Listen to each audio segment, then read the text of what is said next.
Well, Javier, I talked about it a few months ago that if Cody Rhodes had kept his title and Cena hadn't won it and turned heel, there was talk of Drew McIntyre being his first challenger. We ended tonight's SmackDown with a pretty clear pivot here for Cody to defend his title against Drew McIntyre. Drew using the belt and then clutching it and admiring it, and the internationally recognized timeless symbol for "I'm next." And then he also gave a Claymore kick, kind of a basement Claymore kick to Cody, driving him under through the wood front of the announce desk, almost giving Joe Tessitore a heart attack, and having some words for him afterwards. So we'll start there. Lot to talk about in tonight's SmackDown. What did you think of the pivot to Drew being Cody's next challenger, presumably? Yeah, I figured he was going to be. It was either going to be him or Orton coming out of Mania as the next big one. With an off chance of Logan Paul, but I think they already had a confrontation before. But yeah, I'm super happy for this. I was waiting for the summer of Drew McIntyre to start, so hopefully this is it. I'd rather he not be around Logan Paul. I think they're two different kind of heels, but is what it is. Yeah, and I mean, Wade Barrett said that Drew has been obsessed with. Or preoccupied, he had a good term, for this WWE World Championship for years, in an ever-darkening soul or something like that. And yeah, I mean, I think it's a good feud for Cody. It'll get things back on track. One pretty significant gripe I have about this is a gripe that I had in the lead up to WrestleMania, which is that John Cena seemed to, and again, this will sound weird because they teamed together in the main event, but stick with me here, that Cena seemed to forget Cody Rhodes existed. In his opening promo, just as in the lead up to WrestleMania, John Cena liked to talk about himself and the fans, but he didn't really get around to talking about Cody till a couple weeks later than I would have liked, leading into the WrestleMania match. And the bulk of the last few months has been spent on John Cena saying, I'm going to win the title, and then I'm going to retire with the title, and I'm going to ruin wrestling by ending the lineage. And he made it, to his credit and to the writer's credit, about this championship being very important, and the threat of retiring as champion and breaking the lineage was a big deal. Did they mention at all over the course of 2 hours that, like, what happened at SummerSlam? Like, it was all about, Brock and then Logan interrupting and John Cena talking about crowd reactions. John made it all about himself instead of, if he's going to leave this company in a better position and he wants the championship to seem important, maybe lament losing it. Maybe give Cody some credit, like some gracious credit. I mean, it's par for the course for Cena, but it almost felt passive aggressive or just a reveal of how self-centered he and his writing team are to not kind of make this more about Cody than how much the crowd loves him right now. I'm not going to totally throw Cena under the bus on that, because this entire part of the rematch between the two of them, Cody's been invisible. You can't see him. So I think that was a calculated decision, since Cena was getting cheered, and the fact that you were going to turn him babyface there at the last minute. I think it was a calculated decision for people not to compare Cena and Cody and potentially open the doors to Cody getting booed. In a lot of the last setup, it's been very, very limited what Cody has said. He hasn't cut a promo for a while. I think this is a little bit more of that, because I don't know. I would have, putting myself in their shoes, I would have probably been timid of him coming out, "Hey, Cody beat me," and then like people boo because Cody beat him. That would be, so I'm going to give them the benefit of doubt in that respect. So yeah, that's kind of my framing of it. Yeah, I think the World Championship should always be the most important thing. And when there's a major story coming out of a PLE about that title, you lead with it. Again, it's the journalist in me. What's the top story coming out of SummerSlam? People would say, "Oh, it's Brock Lesnar. Oh, it's John Cena as a babyface." But you know what? For the perpetual value of promoting and successfully promoting and drawing ratings and having something that symbolically gets passed down no matter who your top star is, making that world title a big deal and a world title change newsworthy enough to, I don't know, mention, I just think is required. I think, when you're managing crowd, when you're top babyface, who I think they're overly worried about him. And I think you are too, a little bit, or I think you're more saying it's their rationalization, not yours. But I think Cody would be just fine. I think Cena, if Cena's so popular, if he came out there and said, "Oh my God, I wanted to retire with this title, folks," and I don't get to, because you know what, the better man won on Sunday. That was he brought it. He had more than whatever. I mean, just put Cody over. Don't put, think through what you said. I mean, I think that's a valid consideration to have when you map out what to say, but I mean, this is like a magician coming out on, I wrote this in my TV report on Smackdown on PWTorch tonight. It's like a magician coming out to do a magic show, but instead of doing tricks, he just talks about how much people love the tricks he does. If you go to a rock concert and the lead singer just spends all his time talking about how you love my music and thank you for buying my albums, it's like, no, just be a rock star, play some music. Like, I don't know. I mean, it's not a perfect analogy because Cena did end up wrestling and he wasn't supposed to wrestle in the first thing, but this should be about the outcome of the match, not Cena being cheered and Cena parting with Montreal. Like, I thought the first 5 minutes of his promo was super compelling because the crowd is super into it, and it was high energy and it's this feel good moment. Totally agree with all that, but it kind of, I would have put it off air before SmackDown went on the air. I mean, that was not about the news coming out of the event. It was about Cena talking about, you love me so much now, and I love you too, and this is great. I get why they do it. I know some people watching that are like, what's Wade talking about? That was one of my favorite TV moments of the year. My point is keep your eye on the ball. You're telling stories about wrestlers fighting for titles, and when you have a title change, and that's not you don't even lead with that or bring it up as a major thing. I mean, it just makes you feel foolish for caring about that championship and Cena holding it and Cody winning it. It was all about Cody coming to Cena's aid and Cody playing to a hot take to Cena in the main event. It was all about Cena. And that doesn't leave WWE in a better place, and it cheapens the title change and people's investment in wanting to see the title go there. I know there's less satisfaction in Cody winning because Cena's a babyface now, but it's still big news. And I just don't like that it didn't seem to cross our mind that should be the top story. Yeah, I'm just applying Hamler's razor on that. He could have easily just basically said the stuff because people have been lip reading what the conversations that they had after the title change at SummerSlam, where stuff that Cena was saying that I gave you, you got the real me. He could have just said that, and it could have been brief. I don't think you needed to spend too much. Just like I lost the title. I gave him my all. This was the 100% of what I can do. I don't know if you necessarily, again, the counter to that could be, well, you still got 11 more days, and I don't know however many of those days, many matches. Just saying, I'm mailing it in from this point on. So yeah, I get it. I agree with you. I think that they had done such a good job of building up what the title means during the run that they should have, put a bow on that. Particularly if you're going to end the night with Drew McIntyre trying to make love to the title. So yeah. So that would have been, I think the title was mentioned once offhandedly by either Testator or I think might have mentioned something along those, like, weird to not seeing Cena with a title, something along those lines. But that's about it. Yeah. A couple comments in the chat about our point here. Sadler version 3, first of all, brought up what you did. Do you think Cody beating Cena wasn't mentioned by anyone to avoid risking Cody being booed? That's the only reason I can think of. Man, when you have your lead babyface win a title from a legend who just turned babyface, and you can't talk about it because you're afraid he's going to get booed, you've got big things to deal with. And I think you managed the situation not from running from it and diminishing the value of the championship, but you manage it by leaning into Cena putting over Cody. And Cody having a chance to celebrate the title win. I mean, I don't know. I mean, Sadler version 3 says, I thought Cena would address losing the title and put Cody over on the mic. Scott TPA says, I know it's not about me. It's not all about me, but I love the promo and had no problem with John not mentioning his loss. You can love the promo. I love the promo. It was fun to watch. I just think it was the wrong subject matter. I mean, it's not about, it's not about whether you loved it or didn't love it or is high energy and enjoyable or not. I'm just trying to step back and go, wait a second. You come away from this with the actual selling point of seeing a world title change and the value of the world title. Cena just blew it off. Cena spent most of the year talking about how important it was. He loses it. He doesn't care.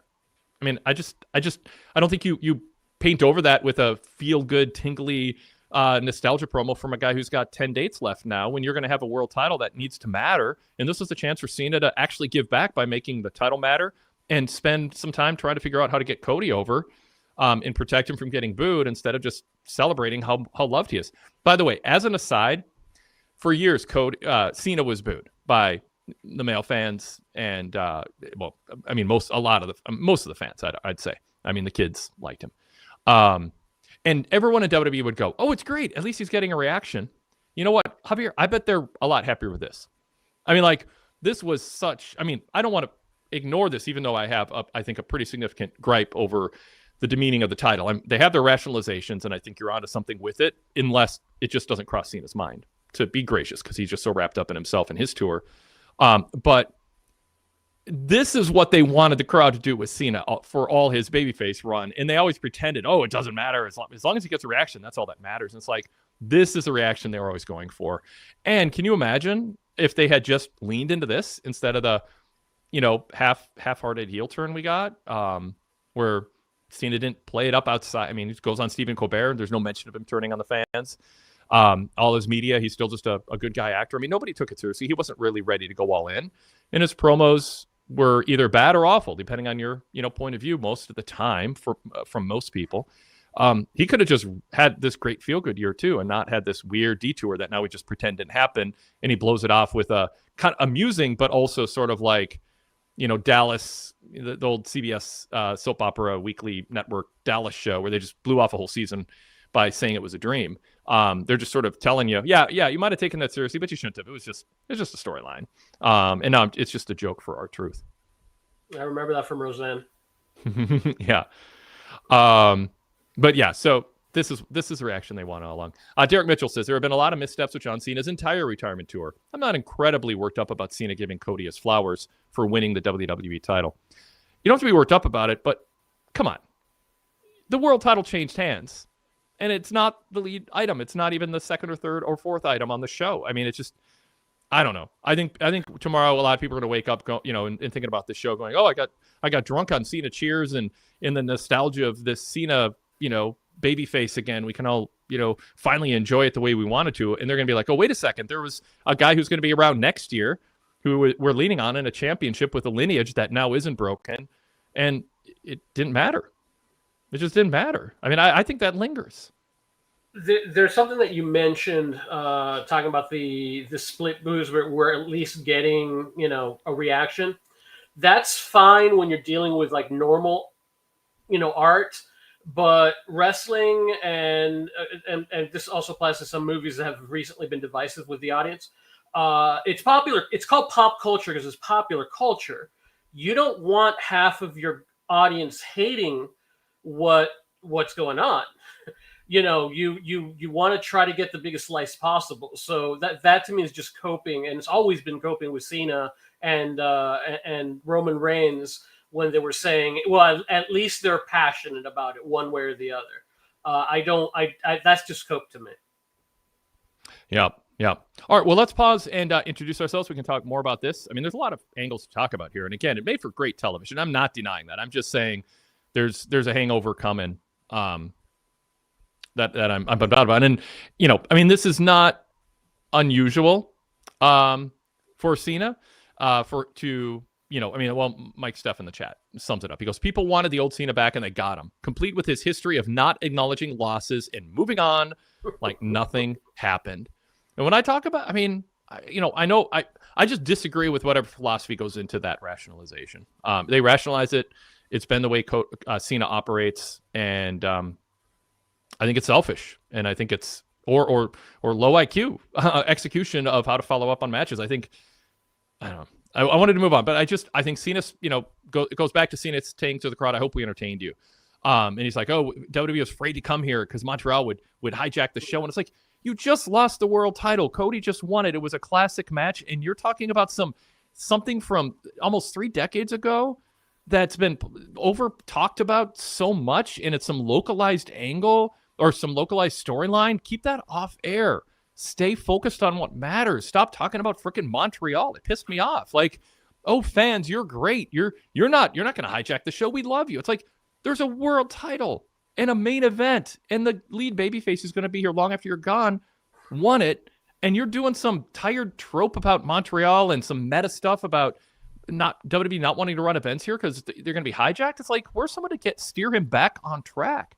It's just, sorry. I mean, I know people enjoyed it, and it wasn't bad TV. I've seen a lot of bad TV. It just was not on topic at all. And it didn't belong on TV, and it's just tired, stale. It's like the seventh most important thing happening, and he led with it and focused on it. That irritated me, and I think it's bad for business.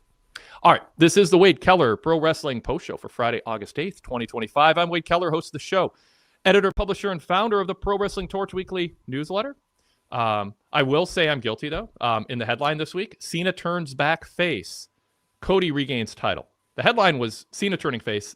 Second part of the headline, Cody regaining title. I will defend that as an editor because I've written headlines for almost 40 years now in the newsletter. It was sequential. So I went with sequence. But at least I had that as the headline.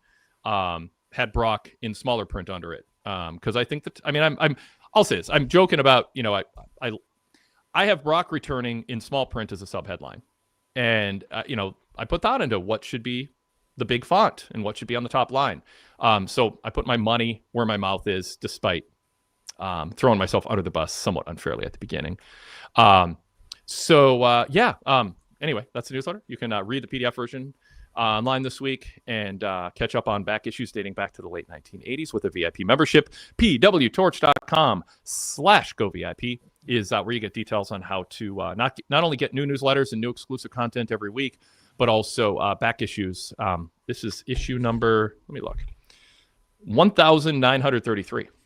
So you have a lot of reading to catch up on if you haven't done it. The pre-internet era of the newsletter is really fascinating to look back on because there's not a ton of contemporaneous coverage that you can read online of what was going on in the late 80s and the 90s. And you can unlock all that with the VIP membership. A lot of other benefits, new content every day on our podcast feed too. But we are here to talk SmackDown, and my co-host is Javier Machado, PWTorch contributor, a podcaster, and he also writes WWE pay-per-view reviews. He hosts the Acknowledging WWE show that is part of the PWTorch Dailycast lineup. That is free, by the way. The PWTorch Dailycast is a different show each day of the week with different hosts, different themes. Search PWTorch in your podcast app and subscribe. And then while you're at it, search Wade Keller to subscribe to the post shows and the podcast. There's a red logo and a blue logo that show up when you search Wade Keller with my name and face on it. Subscribe to both, and we've got you covered. Javier, welcome back to the Coast Chair. Good to have you. Happy to be here, Wade. Tell people about your Acknowledging WWE show, even though you'll be taking a brief hiatus next month to take advantage of some vacation time, including this week's show, and put over your co-hosts like John Cena didn't do to Cody Rhodes tonight. Yeah, I have a couple of co-hosts I use regularly. Kevin Duncan. We usually go really way off topic with him. Mike Myers, who we have fun, but we stay on topic. And my brother, which is pretty much we pretty much stay on topic in that one for the most part, and occasionally bring other people in. But yeah, we basically just covered WWE. Previewing the pay-per-views or talking about the pay-per-views after and whatever, strikes their fancy. Sometimes we'll go off and talk about some pop culture stuff and yeah, just random WWE stuff and pop culture stuff. Yeah, just fun to have. There's no rules other than it's primarily, more often than not, a WWE-centric show on the PWTorch Dailycast lineup. Yeah, at least 50% or more is going to be. There we go. Yes. WWE. All right. You can email the show, by the way, if you're watching us live on YouTube, or for future episodes. If you don't watch our live stream after Raw, Dynamite, and SmackDown on YouTube, you can still be part of the show. Wade Keller Podcast at gmail.com. Wade Keller Podcast at gmail.com. If you're watching NXT and you want to watch the post show here on our YouTube channel or on demand later, you can be part of the show. The email for that is pwtorchnxt at gmail.com. Okay, well, let's. Oh, if you want to be a video caller, we got Sean from Tennessee on deck in a moment here. You can also be a video caller or turn your camera off and be an audio only caller. The link to join us and get in the waiting room to be a caller is in my TV reports at pwtorchvip.com or on our Patreon page. If you're a Patreon supporter, you can find us there. the link to be a video caller. So that is exclusive for our Patreon members and VIP members. All right. Well, let's Javier just bring Sean into the show early on here and get his thoughts and questions, because we can talk more about Cena and Drew and Cody and Logan and the main event. By the way, they didn't announce much of anything going into the show, and now we know why. It was just a night of making up matches on the fly, as Nick Aldis kind of self-referenced. So it made sense, but some big matches were added. Sean, welcome. Good to see you and talk to you here on a Friday night. Good to have you. Good to be on here, but at the same time, Wade, this is not Dynamite we're talking about. Come on, get the right logo on the screen. We need to be talking about the right show. Come on now, get with the program here. Let's go. I don't know how that happened. I even, they changed their layout. Oh, there we go. And I changed the label so it'd be easier, because they shortened the description, so I couldn't tell what was going on. What description was what. And while I was doing that, I must have ended up clicking the wrong one while I was renaming them. So thank you, Sean. People are going to be so confused. What, John Cena was on Dynamite? Swerve, everybody, swerve. Oh my gosh, don't even put that out in the universe. That would be crazy. No, going back to what you said, Wade, I'm with you. I mean, the promo was fun. Cena's. I didn't want Cena back. I didn't want Cena back anyway, honestly. If I'm being honest, I've said this before, but the title should be everything, and it should mean everything. And if you're talking about wanting to be the retire as the champion, when you don't keep it, you should be like, oh crap, I lost this thing I wanted to retire with. And it should be part of you're trying to forget about the heel turn. We get it, but that's what happened. You need to own up to it and talk about it. So yeah, I'm with you on that. Just graciously come out to the ring and go, thank you, everybody. This means a lot to me. But I got to tell you, Cody Rhodes was amazing. Let's give it to Cody Rhodes. And again, if they think he's going to get booed for that, well, that's on John Cena. They should be with John Cena. If John Cena says cheer Cody. In fact, if they started booing, Cena could actually help, because fans are wildly behind Cena now. Cena can go, don't do that. Cody's a great guy. Seriously. And again, maybe you think, oh, that would sound pathetic, and it's Big Brother telling the little, don't pick on my little brother or whatever. But honestly, if they think they have a problem enough, they're scared to mention it, use Cena to try to fix it. But I just don't think that would have happened if they would have thought it through. I just don't think Cena spends much time thinking about that stuff, and it's, I think, a negative on him. Yeah, no, I agree. I told Javier I said I can see you, because he hid away from us on the post show after SummerSlam. I was like, how dare you, Javier? How dare you do such a thing? But you're back. I see you now. I see you. But I wanted to. The show was a mixed bag in some ways for me. I do love that Drew, if it's looking like he's the next challenger, I love it, because I want to get back to Cody. When he won the title the last time, they didn't have a lot of people lined up for him. They didn't have a lot of good stories to tell with him, and I think they could really tell a good story with Drew and Cody. Have Drew get heat, big time heat. Have him say why he wants to win that daggum title back after he feels he got screwed out of it, whatever. And have Cody get back to what he does best, doing fire promos back at Drew, why the title means the world to him and he wants to keep it. I just want to get back to that kind of stuff. Yep. And so I hope they do, and I think it's going to be fun. But the topic I really wanted to talk about first, and it's a mixed bag for me, even this I'm talking about, was Charlotte, Alexa, everything about it. I'm kind of a mixed bag on it. I think it didn't feel as scripted to me tonight. It felt like them just kind of going back and forth in a we're not friends, even though I don't like the shirt, but we're not friends type of way. And the cake, you knew something was going to happen. They brought the cake. I was like, okay. But with the cake, of course, the them back and forth is fine. I like where they're going. The fans are getting behind Charlotte, and I think they're on a good track with that. The doll stuff, I just hate the doll stuff. I know it makes money for them. Money talks. Lily and Charlie, stop. That's stupid. I hated that part. And then the match, in the match itself, I wanted to hear what you guys have thought about Charlotte recently in the ring. The matches with her with Alexa and the tag team matches have been fine.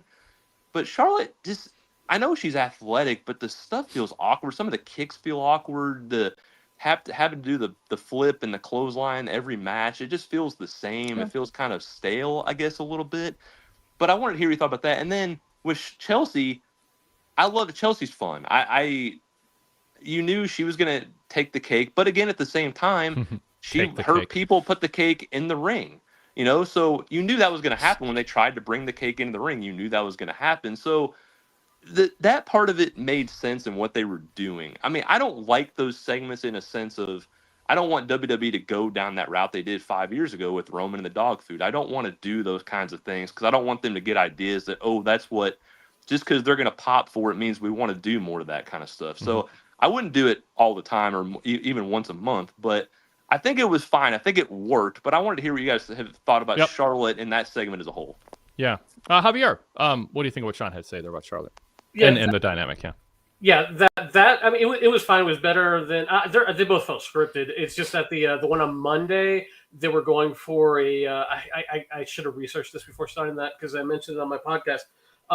That it's a type of comedy. It's an old type of comedy. There's a video game I was playing recently where you're helping two characters that do that, where they're basically finishing each other's sentences and stuff like that. They scripted that. That requires years of practice for you to pull it off correctly, and that didn't work. Because it's all about the timing where because the whole idea of that segment was there were it was like they were going to finish each other's sentences, but they would finish it with the wrong thing, and it's supposed to have a flow to it, and they missed all of that. This was just like your standard scripted, trying not to be as cute promo. However, I did love the doll because the whole purpose of the purpose of the scene with the Charlie doll is that this is harkening back to a feud that they had many years ago. Yeah. And Charlotte threw out the doll and said, "This is stupid."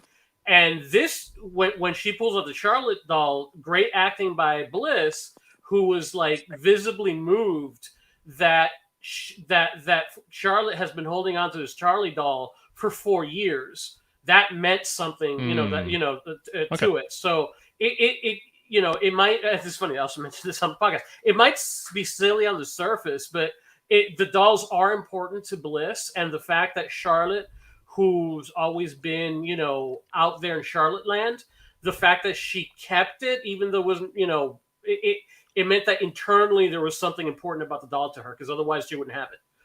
So I thought that was a great moment.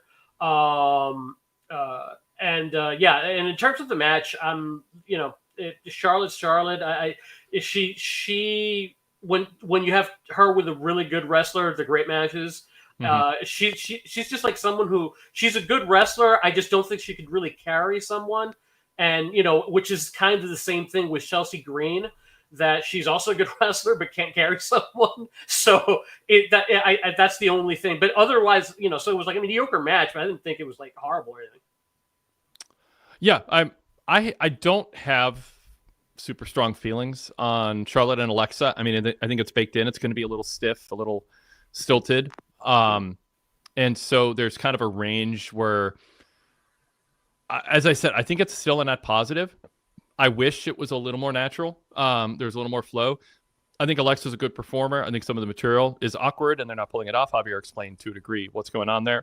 But I'm just so relieved watching it that I think Charlotte's in a better place. And I think, what you say, Sean, is true. I mean, this, they talk, I mean, people always have to keep in mind whenever WWE through official channels or people who are just sort of sycophants or absorb it and don't apply their own critical independent thinking skills to it, sometimes things can just take hold and become accepted that Charlotte's this great wrestler. It's like she plays a great wrestler in the WWE narrative, but she's not great in the traditional term of an outsider just evaluating her work. She's very good. With a good wrestler, she can have a really, really good match. But I mean, she's not at that top tier, and that shows through sometimes. I also am not, if you listen to me enough, that's not the most important thing in the world for me in pro wrestling. I think you want to have some top level athletes, but I don't think that should be required. And I don't think, constantly pointing out somebody's not in the top 10% of their craft every time I watch them wrestle. It's not a dig at you, Sean. I just think a lot of people go, well, if you're not in the top 10%, then I'm gonna look down on you. And it's like, well, it's hard to do, and people are in wrestling for different reasons. They bring different strengths, and you want people who look different and act different and have different strengths as part of the mix. So I'm not gonna dog on somebody because they're not, or say they don't belong on TV because they're not as good as 6 other people on the roster who maybe don't get as big of a push, because I think there's other reasons to resent people getting a push than they're not in the top 10% or 15% of workers on the roster at the moment. But I think she's certainly presentable. My God, she's certainly good enough. Derek Hubbard brings up about her. I'll throw this in. Charlotte is an example of someone who was meticulously trained in WWE style without having to think, plan, feel, and react her way into a match or through a match. Her hand was held for too long to develop on her own. And we're seeing a lot of that in WWE. And I mean, NXT is like, if that bothers you, it's an unwatchable show because it is a bunch of people who have been held by the hand and are working in front of the same fans who see it as their hometown brand, making it about them and reacting in a certain way to kind of affirm what's happening rather than go, have you earned my money and will I come back next week? It's their little clubhouse. So I don't think it's a great place to learn the craft either.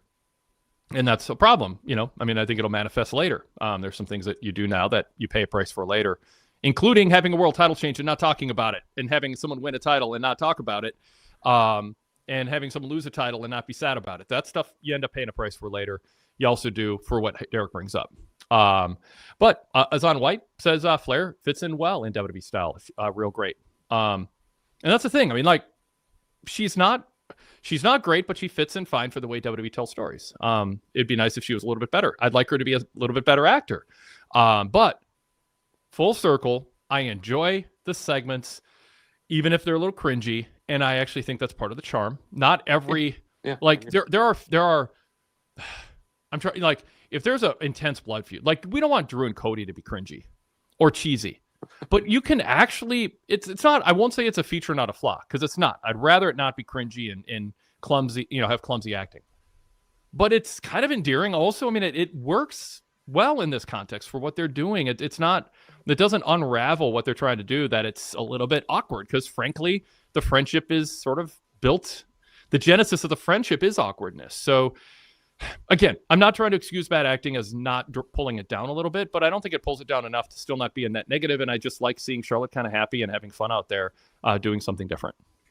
I agree. And that's what I say. Yeah. I did overall enjoy it because I do think there is they're developing slowly a chemistry between the two of them that does. And I didn't know about the doll. That was really interesting out here. I don't know how you remembered that, but that was cool though. I mean, if you're going to do that, I mean, it was fine. It's just, I just don't like the dolls anyway. I just like, I wish they would not do that. But at the same time, it's, it's whatever. One thing I will say too, if they were going to bring Brock back, which they did, I would just go ahead and do it as soon as you can and move on with it. Because again, Cena's only got 8 or 9 dates left. I mean, I hope we just get through with this pretty quick, and whatever Brock's going to do it. And I said before, the reason I didn't want Brock back, and I'm not going to get into all that other stuff, but with the wrestling aspect of it, he was just very bland and the same guy, the same matches all the time, and it just wasn't. There was nothing to him. I mean, and he did not look good coming out. I just thought he's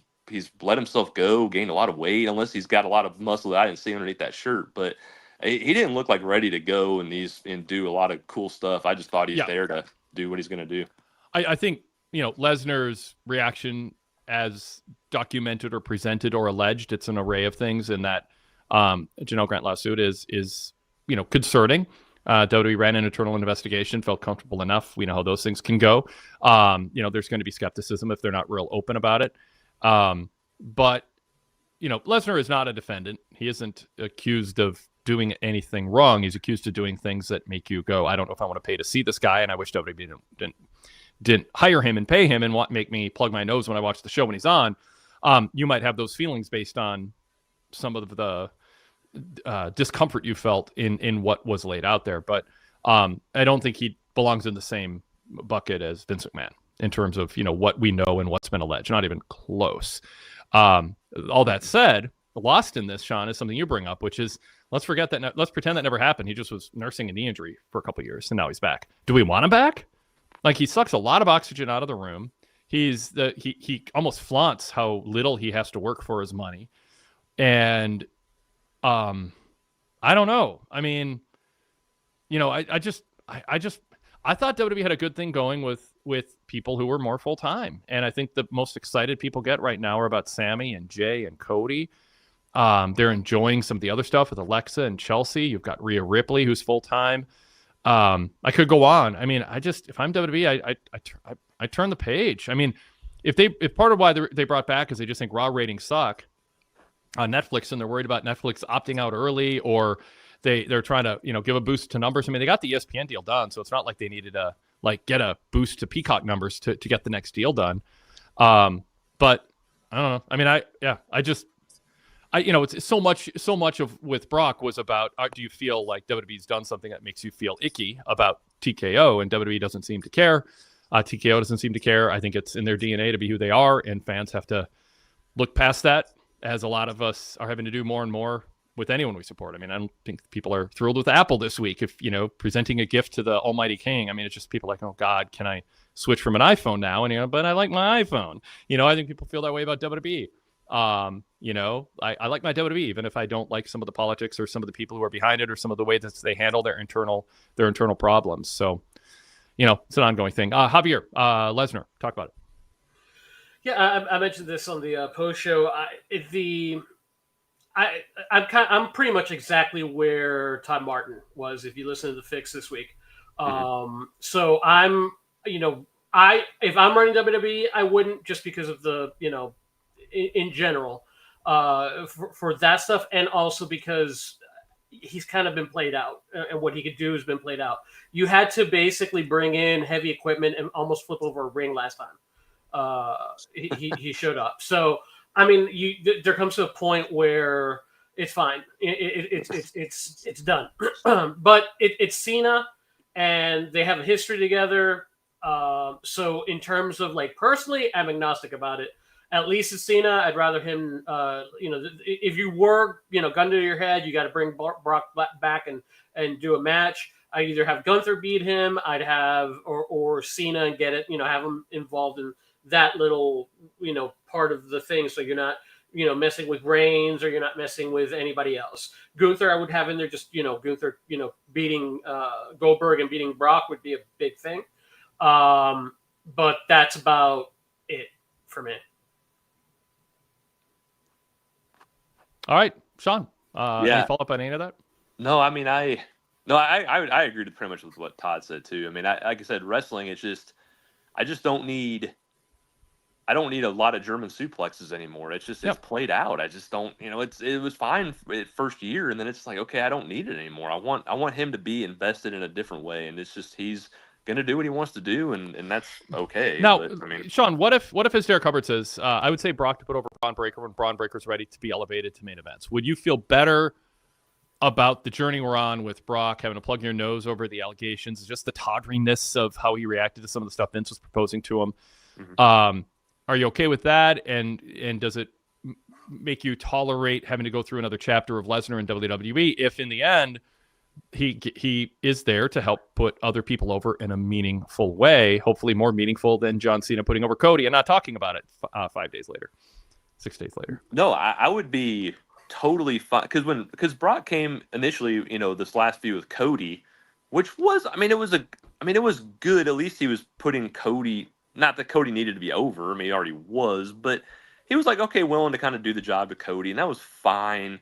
But no, if he's willing to put over some good young stars like Braun and have a good, but if I still want a good match. But at the same time, as long as Braun wins and goes over strong, that I'd be fine with it. I thought, I just don't want Lesnar Cena. I know they have the history. I just don't. It doesn't do anything. I think for a lot of people, I just don't think anybody really. Yeah, Cena at this point is just, doing his thing, and he's ready to be done, and Lesnar hasn't been invested for a while. I don't think a lot of people really, if they really think about it, really wouldn't care that much. And so Lesnar doing good things like that would help me at least be okay with it. There's been some references to Todd Martin's comments on the Fix. He really brought it on the Fix this week, brought the legal perspective as a lawyer. And reviewed the lawsuit. Also, news came out that WWE did the internal investigation, and he brought that up and said, when I was among them, saying, well, what's different now other than time passed? And there's some indicators of maybe down business or wanting a spark, or and then you got Triple H saying Cena wanted Lesnar back, and then you got Cena going, I just wrestle whoever they give me. I don't know why Hunter's saying that. I mean, there was a weird back and forth there. But as if you want to hear his take on the legal side, kind of the legal side of things, and why ultimately he wouldn't have brought him back, go VIP and listen to the Fix. Todd did a a great job with that. And the internal investigation adds something to it.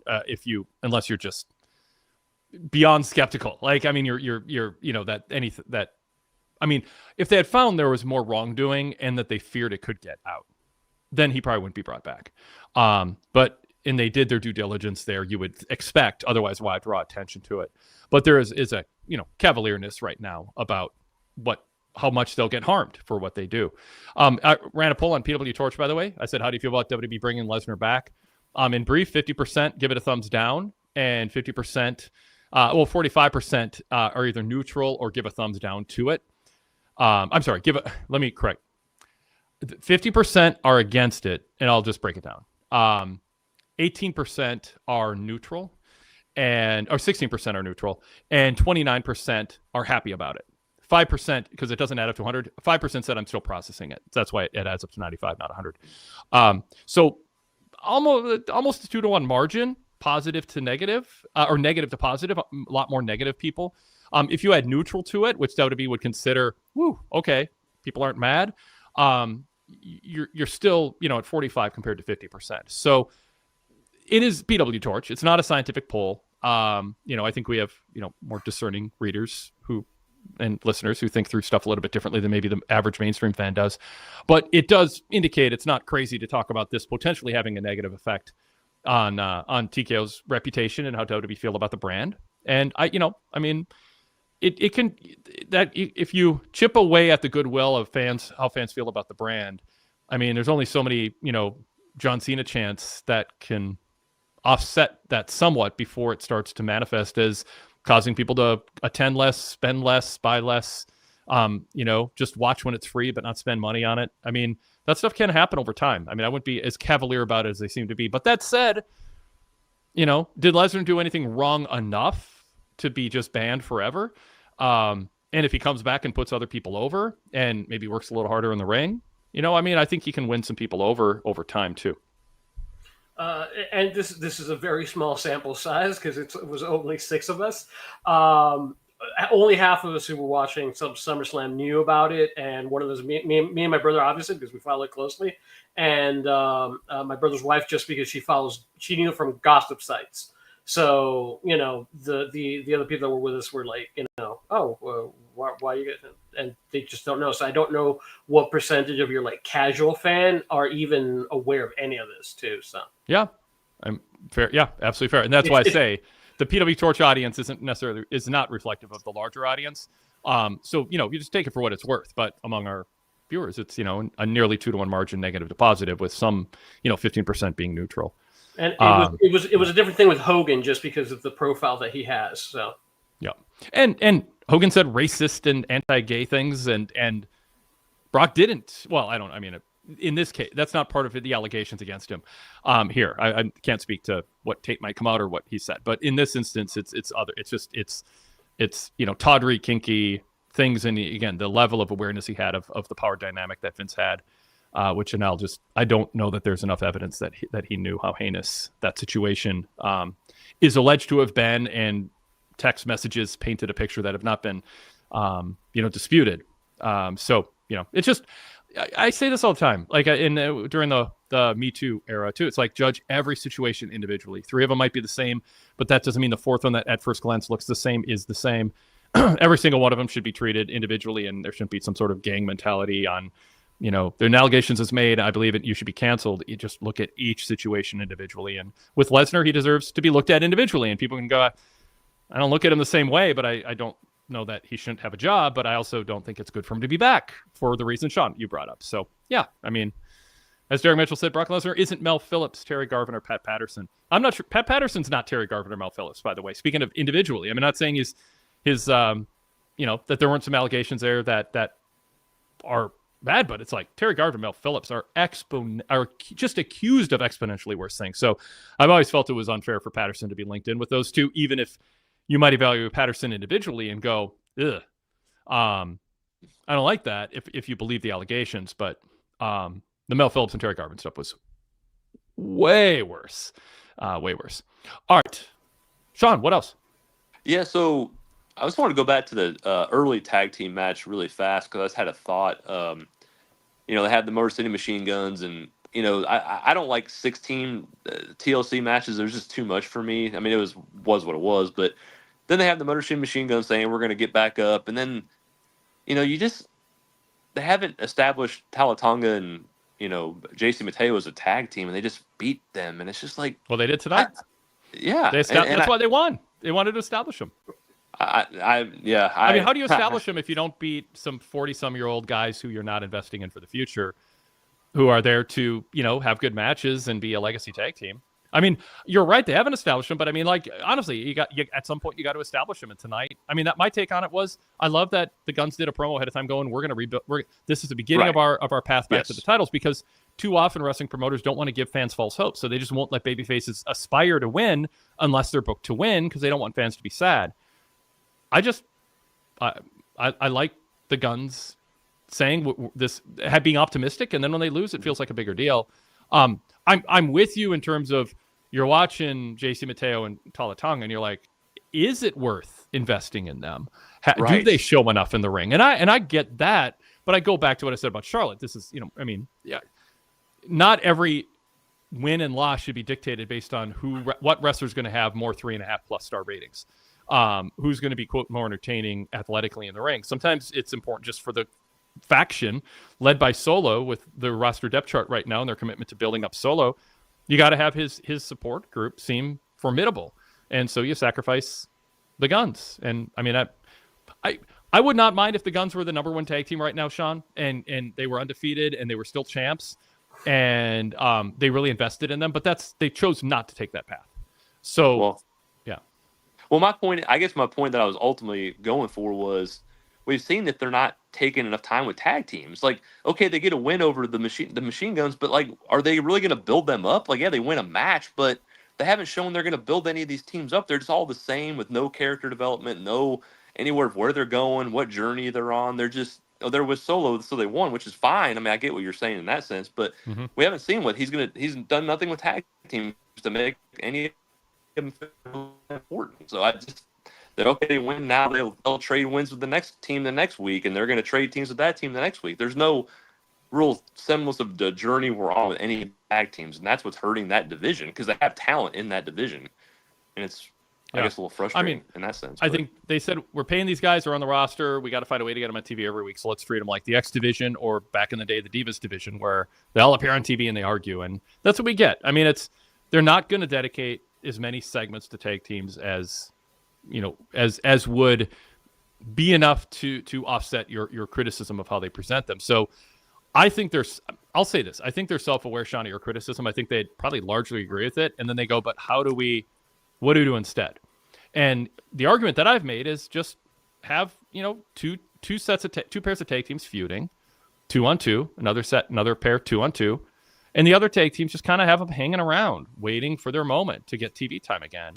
And that might be better than having them all just share the spotlight constantly and water it down like TNA did to the X division over the years. So it wasn't about who the star was. It was just about having a cluster of wrestlers share one segment together. I'd rather have a clear-cut tag team. My favorite tag team eras, it was usually 4 teams maybe at a time who were really over. And maybe you don't need more teams than that. Or if you do, they're working dark matches and just waiting for their moment to rotate in. You can only have one starting quarterback in the NFL, and you can kind of rotate running backs. Generally you've got a wide receiver core of 2 or 3 people.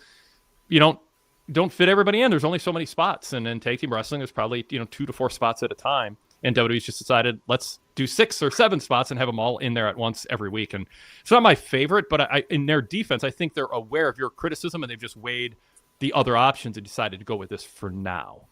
And the goal was get everybody on SummerSlam, I think, in partially.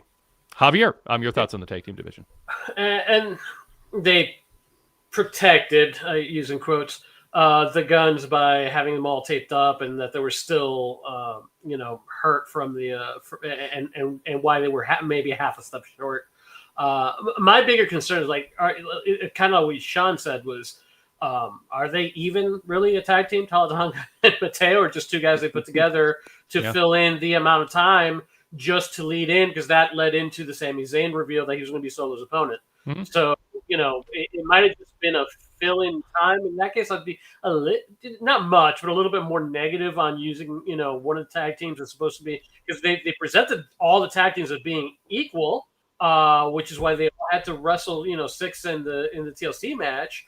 So if they're all equal and this tag team is losing these guys that never really tagged together like this, and it's just like, on a show that nobody ever loses cleanly, although we had almost everything this week except for the main event ruining what would have been a perfect score. But so that was, I lost track of that.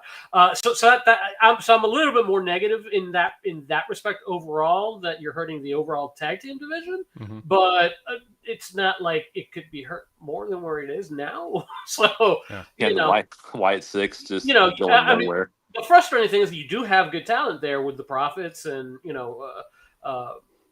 Motor City Machine Guns and DIY.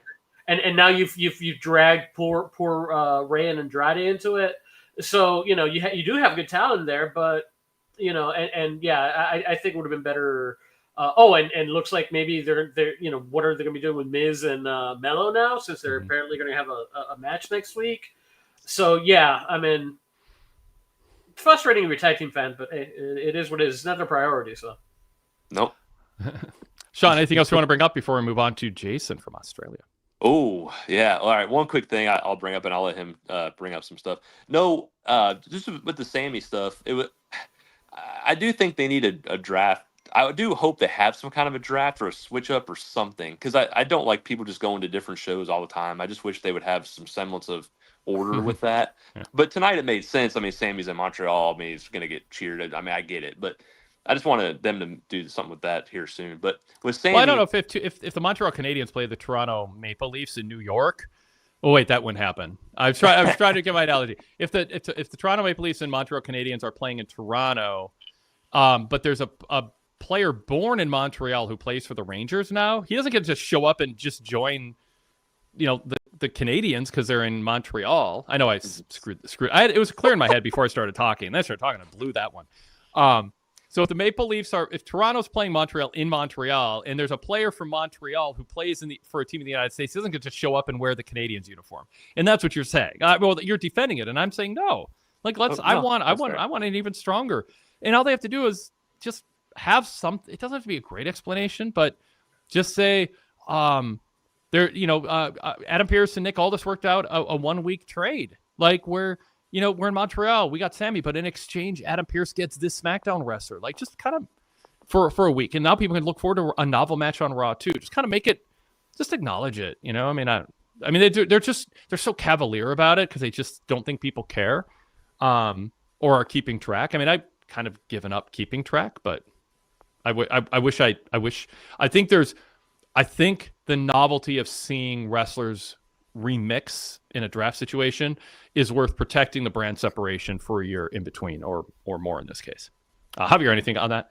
I'm wondering if this is part of because with him pinning Solo, I wonder if this gives him a shot at the U.S. title, and this leads to maybe like some sort of trade where Jimmy goes to Raw since his wife is there. There you go. Yeah, and just trade him before this. Well, you find out that that the reason he was there, and they tell you on Monday that there's been a trade.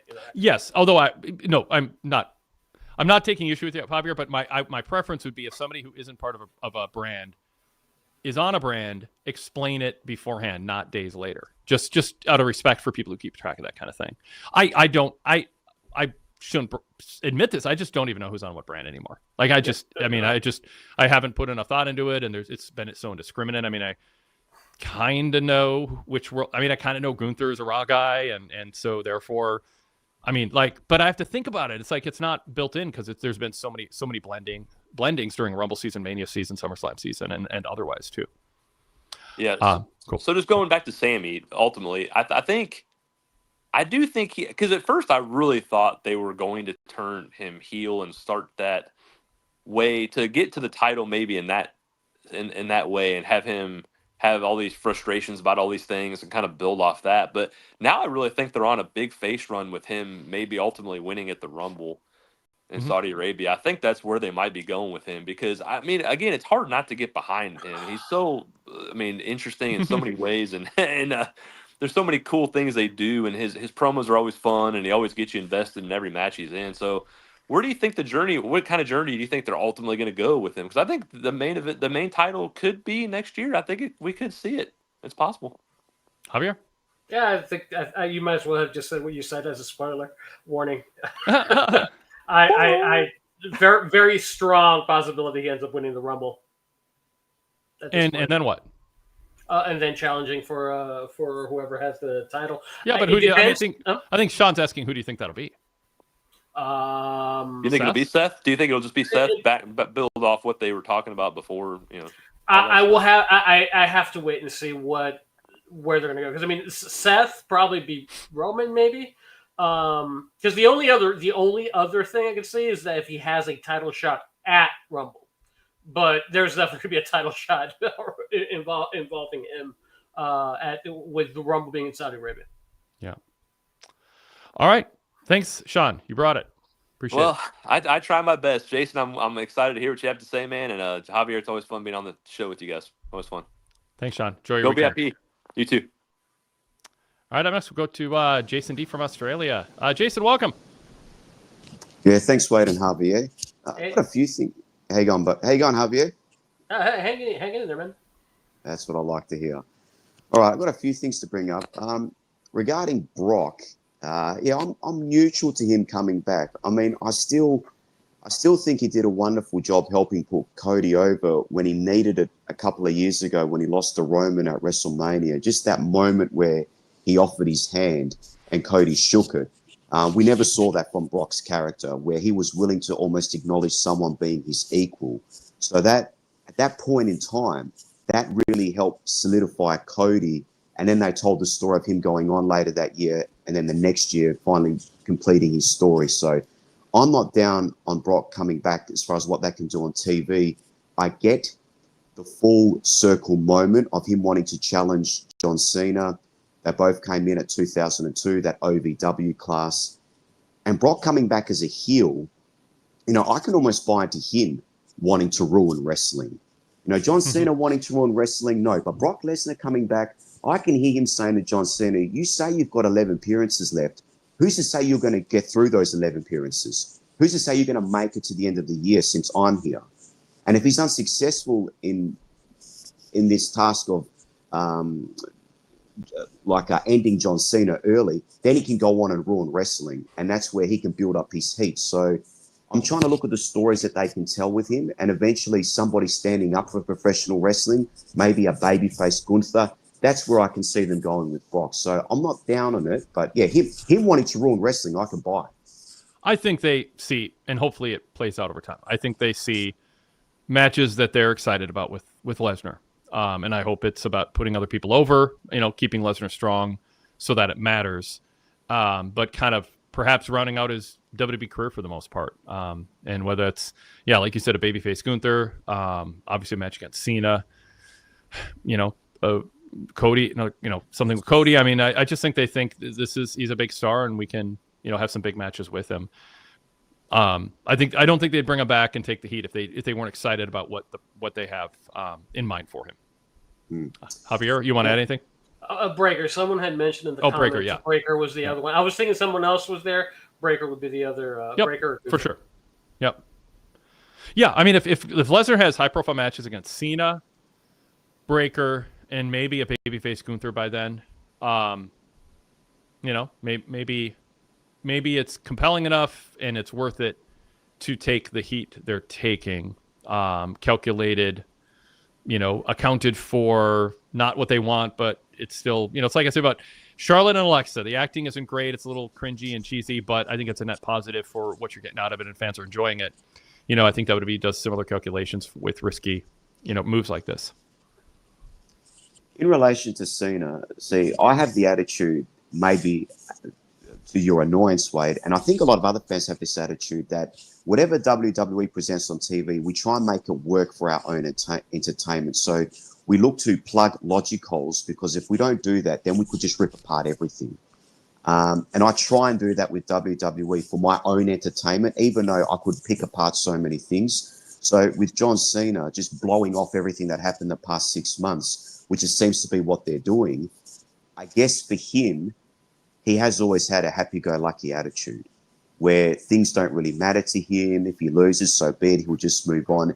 That is the John Cena character.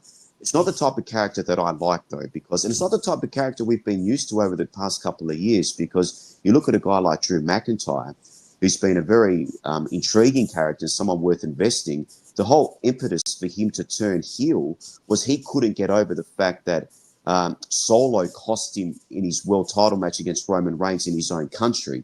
But that lingered with him. It lingered with him that he won the championship in an empty warehouse during COVID. And that's made his character so interesting to get into. And the fact that John Cena doesn't have that, that is annoying, and I get that. But I kind of park that to one side with Cena because he's always sort of been in his own universe. And even tonight, he's on the apron, he's jumping up and down in an overly comical way. And I'm like, all right, that's just John Cena. That's how he is. He's too expressive as a babyface. He's too cartoonish. It actually makes me appreciate what I saw with Roman Reigns during his whole run. Just the subtlety in his performance, the ability to portray what he was feeling and what we could think was going on in his head without overreacting. It made me appreciate him more, and Cena's just kind of been plugged into where he doesn't belong anymore. But I'm willing to give him that out because it is John Cena. So when he sort of doesn't sell things or whatever, it's like he belongs to a universe to himself. So I'm kind of like, I just let it go, which is probably not what you want to hear, Wade. Muted.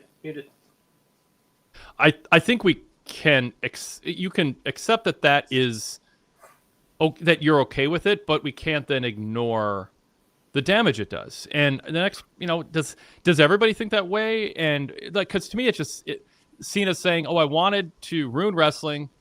This title meant a lot," and he could have said, there are things he did as a heel that he could have followed up on tonight.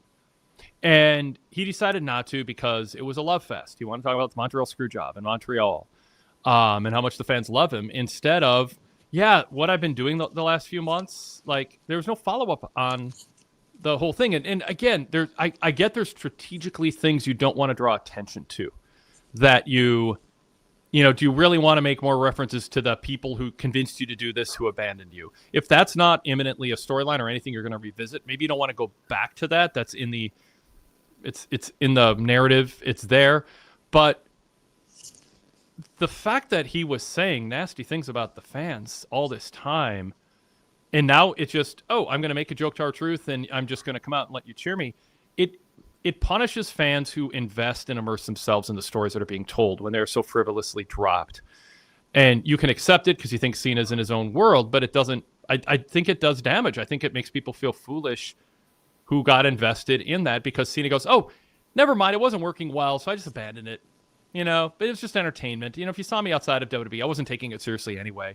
I think that does damage. I don't think the short term, whatever they get short term out of it, is worth chipping away at this sort of immersive structure that they adhere to that allows so many other things to be more easily effective. I don't know, Javier. Yeah, if I break the fandom down into 3 different sections, I think WWE's done a lot to eliminate that center section, the ones who are engaged, but are not necessarily ride or die. It feels like everything they've ever done has been chipping away from that to either get the big mass audience that just you point a laser pointer to the wall and they're entertained. And the people who are like ride or die with them. So, I think that center one who want a story like that, I think they've done a lot over the years to chip away. I think the last time that audience was most served was the Bloodline storyline. Because as far as I'm concerned, okay, I don't like what they did with Cena and just say, let's forget the last 5 months happened. They even played it off as a joke with what you brought up with R-Truth saying, that wasn't me. That was Truth in disguise for the last 5 months. That wasn't me in five months. It was you, Truth. So, that they played it off as a joke. And I get because of real life stuff, that's going on that maybe it, might be at some point it just here pause, clean break, and go. I don't like that. I didn't like it when WCW did it. They did it several times. It's not something that I like when the wrestler comes out and say, "Hey, look, we effed up, and we're going a different route now." The ride or dies could be like, "Okay, I understand.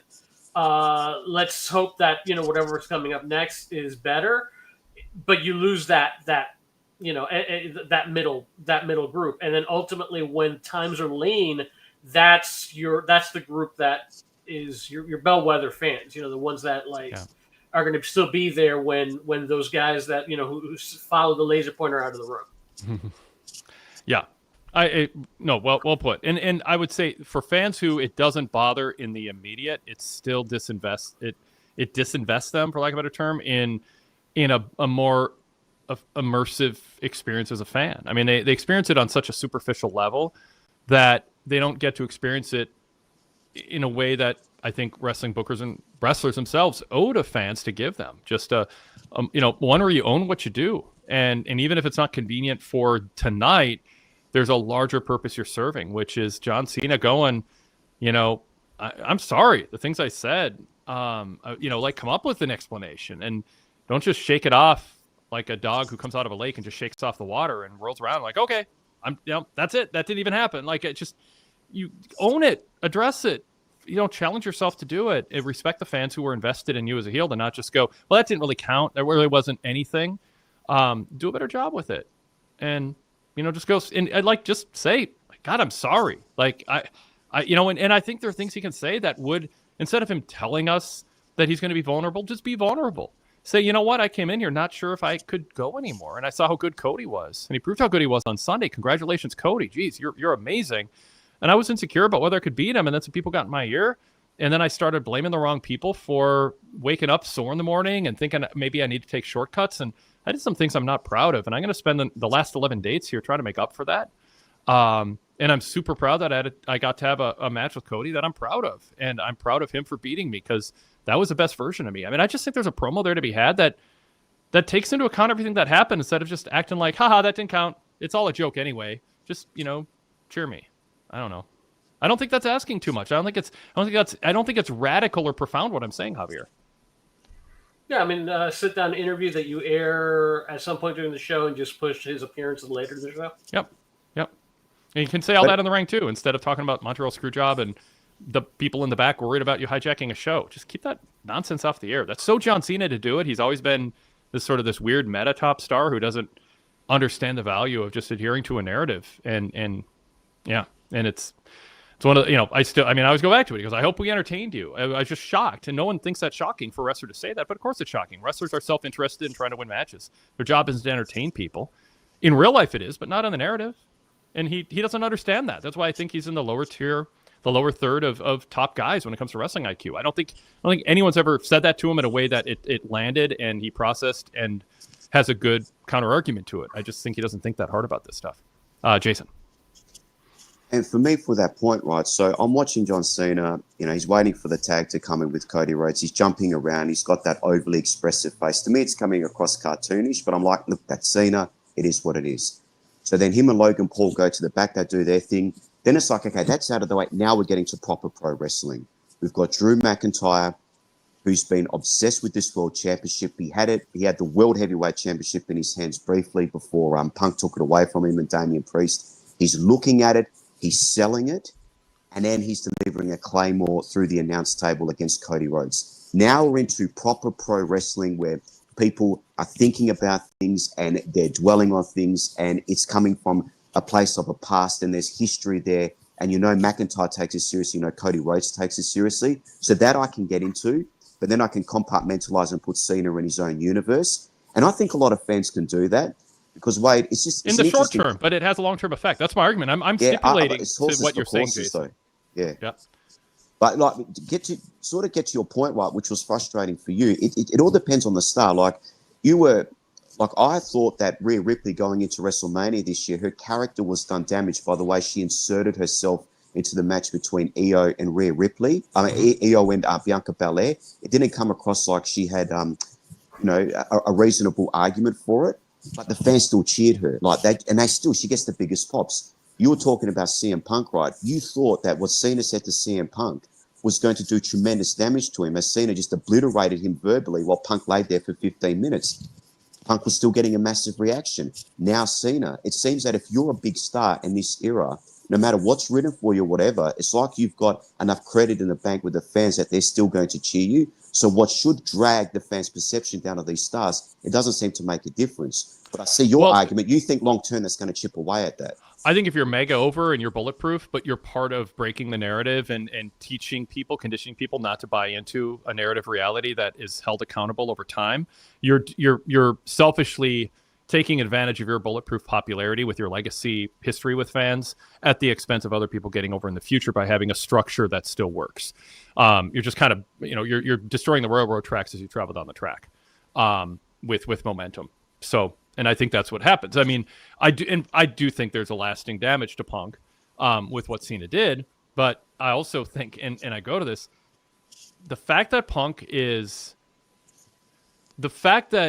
Cena's getting cheered like he is, I'll say the Cena example because it's a little more pertinent to tonight, is an indictment of WWE's packed with fans that the things they watch on TV matter. The fans tonight in Montreal are telling WWE's writers, we don't take a damn thing you do seriously. Because we're going to cheer Cena. We didn't buy anything that he was doing that was a heel because we know it's all a show. You've shown us it. You hit us over the head with it. You remind us of it. There's no ownership of our backstories. It's just, what can we do this week that'll be entertaining for the crowd instead of, thinking long term. So the crowd doesn't take things seriously. And I don't think that's a good thing. WWE can sit here and go, oh my God, we got out of that Cena heel turn without any damage being done. It's like, well, what just happened is embarrassing. Cena comes out and he gets cheered despite months of television promos saying all these things that now we realize nobody took seriously unless you're willing to buy into the example or the explanation Cena gave, last week, which was it seemingly turned babyface. And maybe for some people that's enough, integrity to the narrative, to the storyline, to have him say people got in my head and then they abandoned me and I kept going and I shouldn't have. I mean, it's not nothing, and maybe that's enough, but I think Cena should have had to do more work to get the fans back, is my argument. But the fact is along the way, no one took it seriously, in part because WWE conditions people not to buy into the narrative, and number two, Cena wasn't very good at it, ultimately, and he didn't carry it outside of WWE's narrative at all. So it always felt like just sort of cosplaying a heel in a half-hearted way. So maybe it's easier to walk away from that, but it still does damage to the idea of what's. Does Drew care about the belt, or is he just pretending? That's just part of the show. He doesn't really care. Like, it's just the more you present that to people in other forums, it's hard to buy into what they're trying to sell you today if they tell you what they tried to sell you last quarter was nonsense. For me, right, there's certain wrestlers that I believe in. So when Drew's looking at that belt, the way that he is, because of the story that he's told over the past couple of years, I believe in Drew.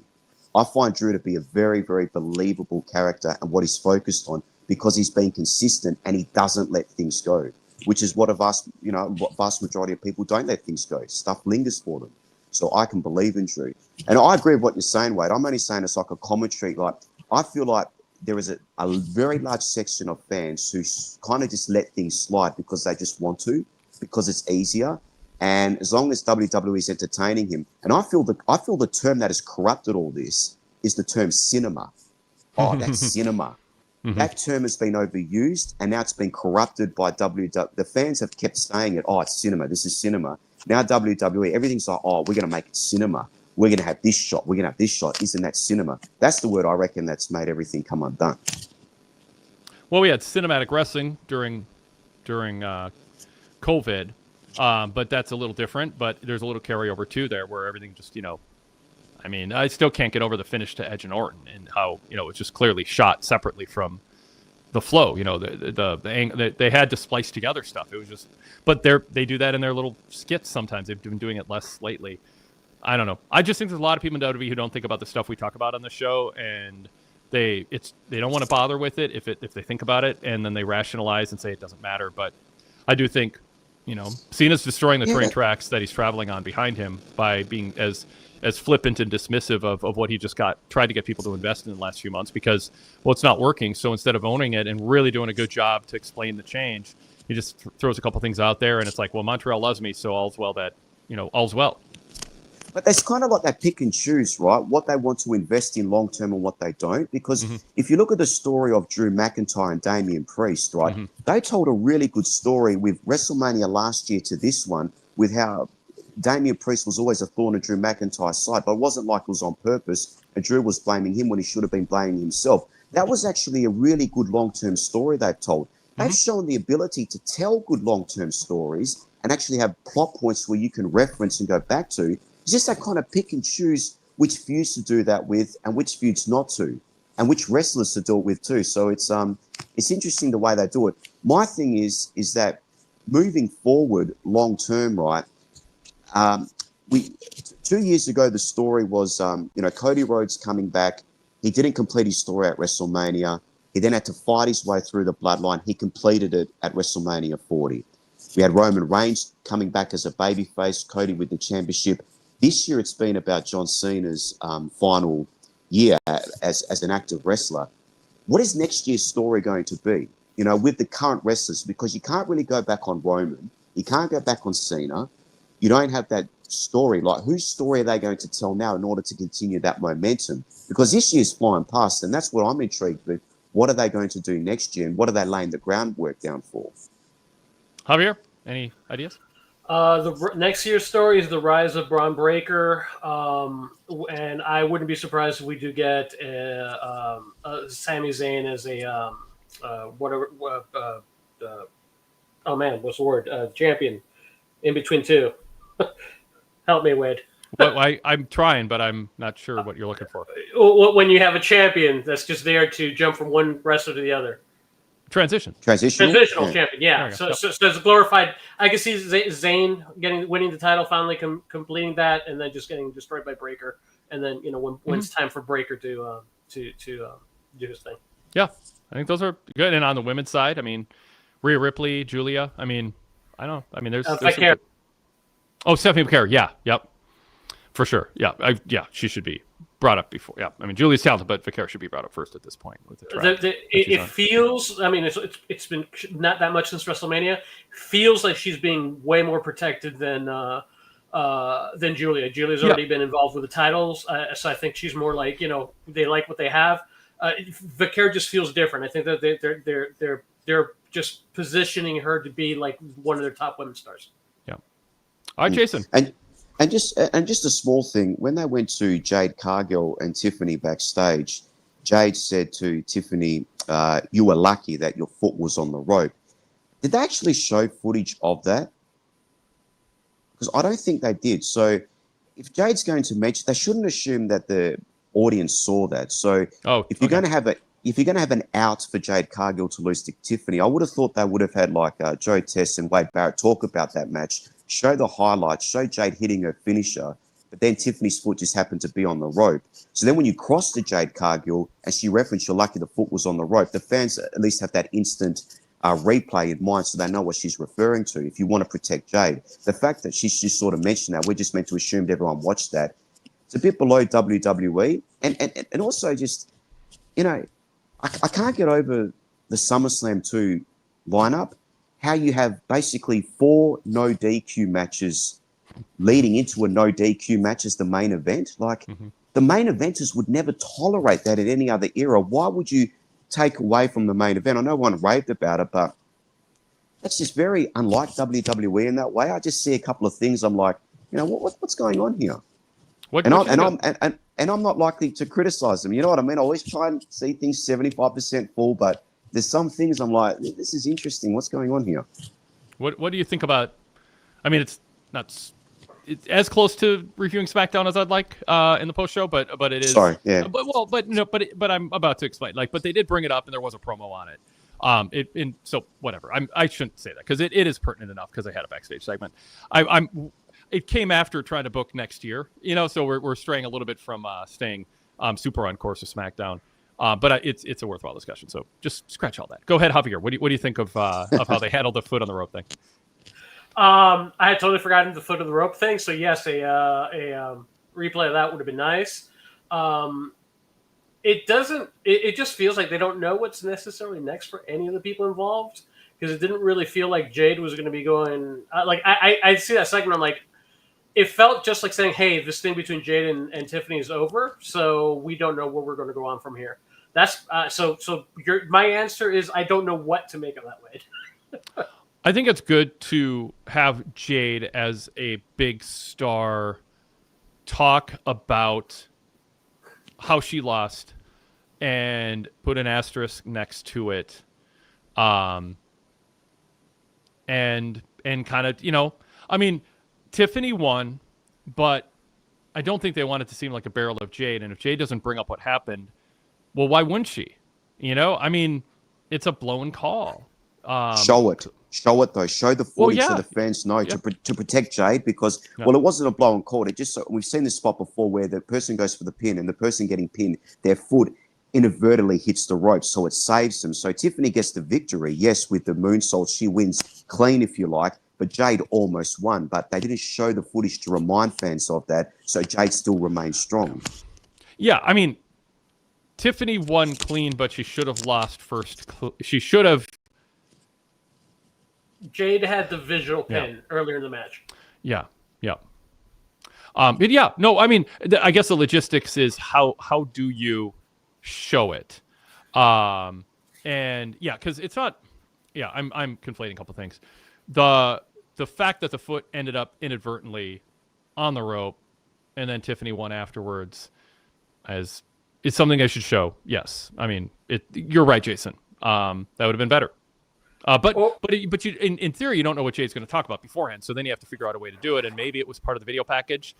But they didn't do a big video package, so I guess I kind of talk it through and get my bearings. Yeah, I think they should have. I mean, the way you could have led with it is, have the interviewer interviewing Stratton, and the interviewer say, "Hey, there was a moment where she hit you with your finisher, and you were able to get your leg up, and then, you could have put that in there."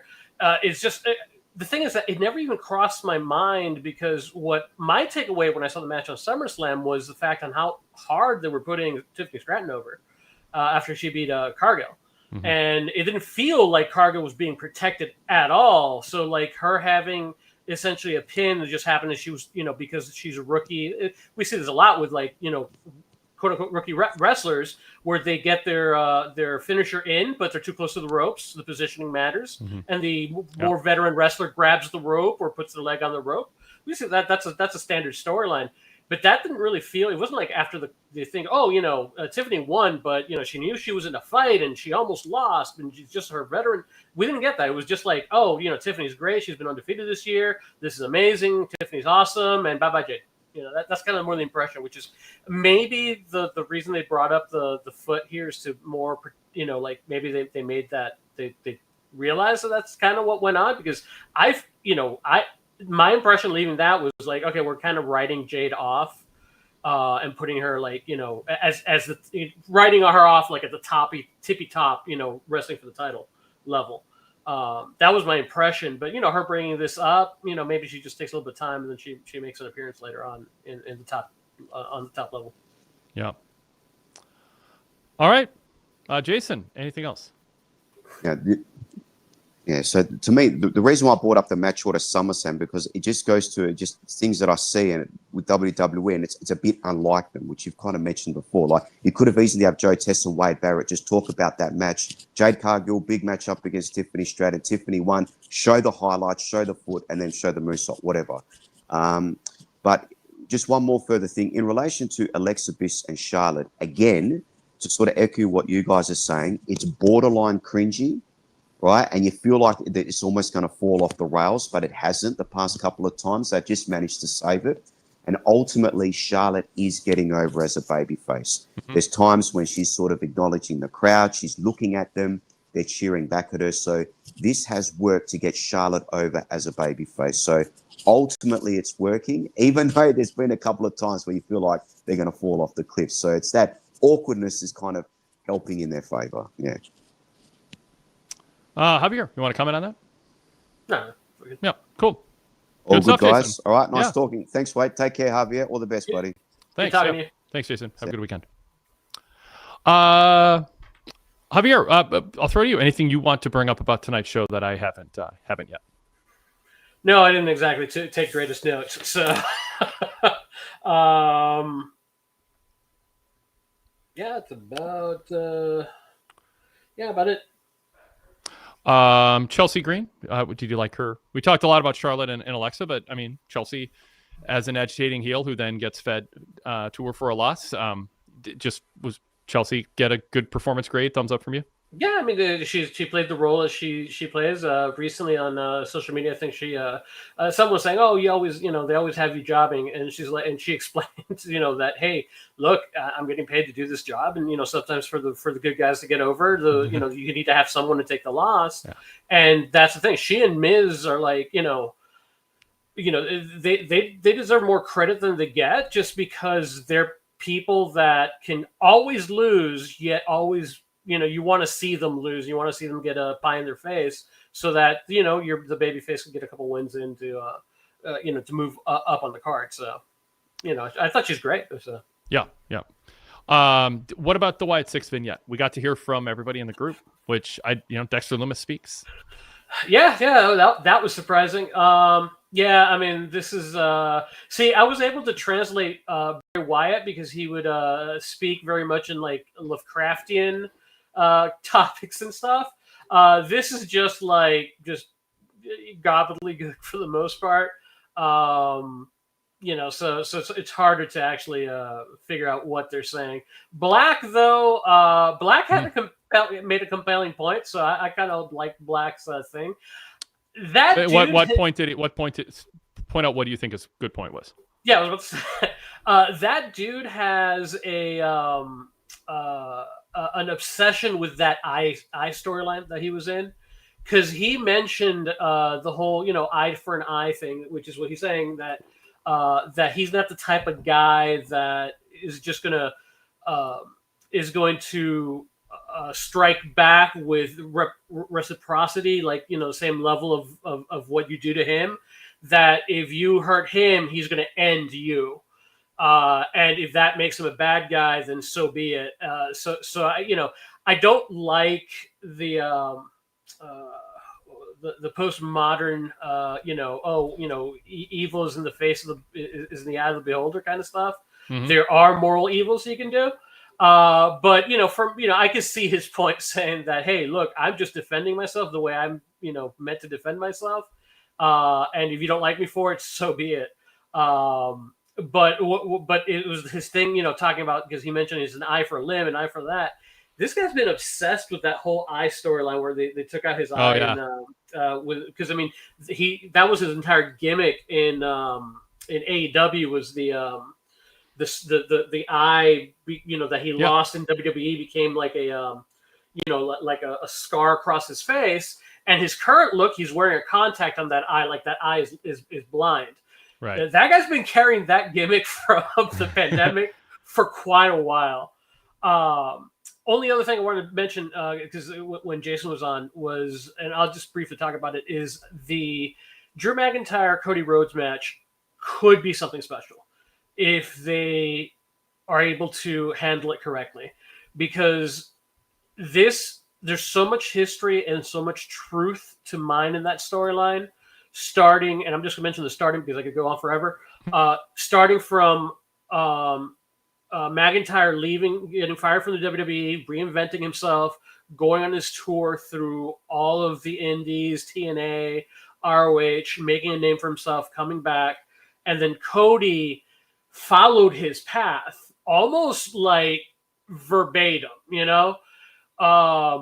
and for then what happens to them when they get WWE, the storyline there, if the following phrase is not used at some point during their feud of Drew McIntyre saying, Cody, you stole my story, you're living my story, the story that was supposed to be mine. If he doesn't say something along those lines, I would consider that feud a failure. Because that is like the level of storyline you could have between these two. And I normally don't like feuds that overstay their length. This has potential maybe be like a year-long feud. So that's I think it's the fascination of Drew having his moment be at the Performance Center for a WrestleMania. And then when COVID was over, it's like, well, we've been there, done that. And then Cody shows up. I mean, it's a motivation that Drew can articulate, but he can do so in a way where you end up not really siding with him in the end, because of the way he goes about making his case. But he should be irritating about it. But there's some, there's going to be some truth to it. And then Cody needs to be armed with the right comeback. But yeah, I'm ready for I'm ready for WWE to be Cody centric again as a lead babyface. I think that would be good. Yes. One last thing. Because Jason mentioned Solo being involved in that match that Drew lost. That match is what Drew says was what turned him heel later on. He wasn't the only one involved. Remember who else was involved? Karrion Kross. Okay. Karrion Kross was involved. That led to his feud with Karrion Kross afterwards. Oh, okay. Yep. So it's what I say. Karrion Kross turned McIntyre heel. Wow. Good detail, Javier. We can end on that note. Thank you. Fun conversation. Appreciate it. Thanks everybody in the chat for your continued participation and bringing up good points. And I appreciate your contributions and keep spreading the word about our show. And we will talk to you next time. If you missed it, the flagship earlier this week featured Jason Powell. Covered a lot there. So check that out if you haven't yet. Again, it's free. Just search Wade Keller in your podcast app and subscribe. It is not on YouTube. So if you're watching us on YouTube, you're missing out on our main weekly flagship show where we cover a broad array of topics for an hour and a half, 2 hours, sometimes more. Just search Wade Keller in your podcast app and subscribe. And while you're at it, get the podcast version of this, the Wade Keller Pro Wrestling Post Show. Keep supporting us. And then, of course, Javier's show, Acknowledging WWE, available when you search PWTorch in your podcast app. Thanks, everybody.